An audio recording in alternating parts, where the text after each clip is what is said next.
Hi, it's Tim Hagen from Progress Coaching, and welcome to another episode of Coaching Conversations. And I wanted to make you aware of something very cool that we're doing on a subscription basis, and we'll put a link in each one of our episodes. But every Wednesday, we're going to be doing what we call an audio podcast workshop. That workshop will be roughly about 14 to maybe 20 minutes per episode, with each month having a theme from a coaching model, using feedback strategically, to coaching self-awareness, and so on. So if you could, look in the body or in the content description of each episode, and you will see a link where you can join this subscription. These are literally 4 workshops every month, teaching specific strategies to address a particular area of workplace coaching, as it relates, again, to things like awareness, motivation, teamwork, and what have you. Here's the cool thing. It's only $10 per month, and each month you will get a handout that we will follow along with. So we also give you a tool for you to take notes as we go through each episode. We hope you'll check it out. One of the most interesting conversations I've ever had with somebody was recently. I was talking to one of our clients and their managers about the power of conversations. Now, obviously, we teach coaching, and we certainly teach people how to have conversations using different conversation models and different ways of conversing with people that are strength-based. And the manager said, "Boy, doesn't that come off a little bit too specific?" And I said, "What do you mean?" He said, "Well, you're going to watch every word that you say." And I said, "Well, that's not the objective, but I get where you're coming from." He said, "Why do you focus so much on the words and the exact language?" And I said, "Well, I don't focus on the exact language. What I focus on is the opportunity that we can use language to leverage relationships and leverage conversations to build greater engagement."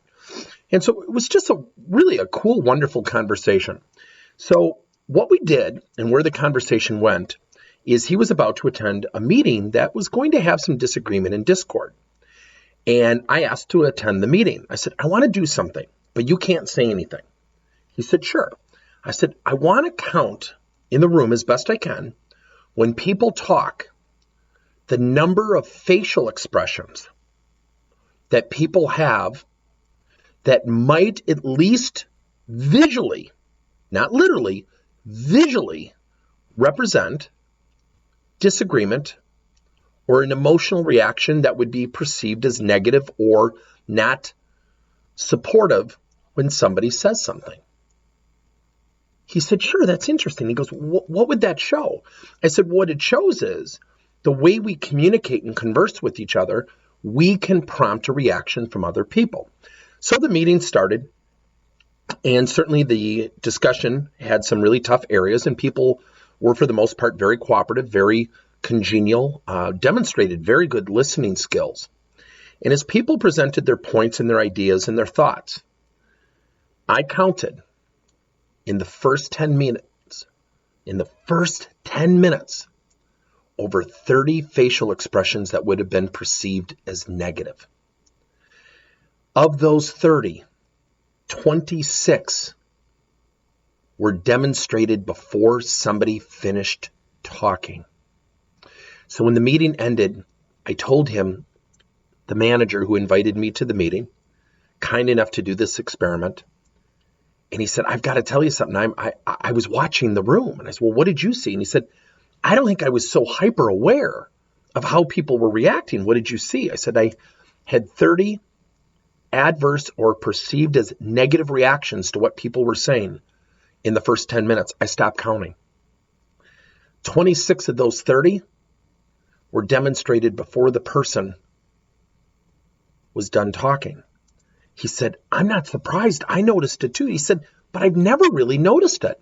And I said, "It doesn't mean our intent is bad. It doesn't mean that we're bad, but it shows how we communicate, how we converse, and certainly the language we use." Now, I was creating slash marks on a piece of paper and pretending to listen to the content enthusiastically. And I also created slash marks for the word "but." And he said, "Wow, what did you find?" I said, "We were over 40 buts, meaning we were combating people. But versus saying, 'John, I really like your idea. And what if we did XYZ to massage it?'" I said, that's the power of language. People have an emotional reaction.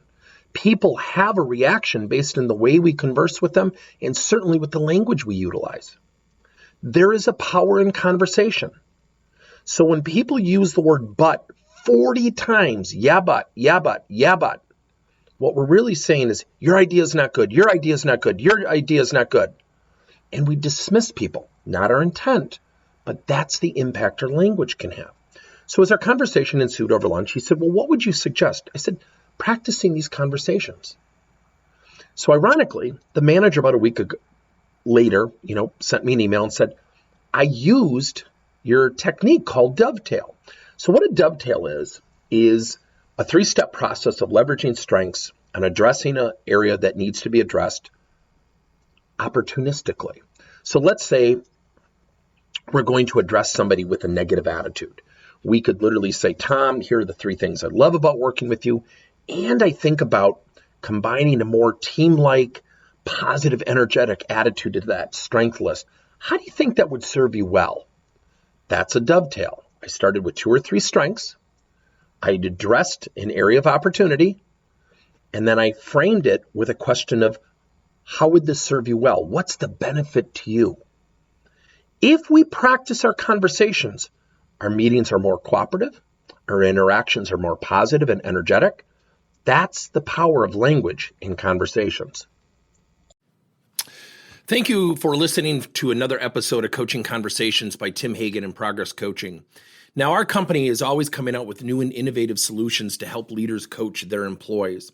And recently, we just created a new service called Coach to You, where leaders can pick and choose topics and assign 7 to 21-day programs for employees to learn and, more importantly, apply actions and then reflect and share what they're going to do going forward as a result of the learning.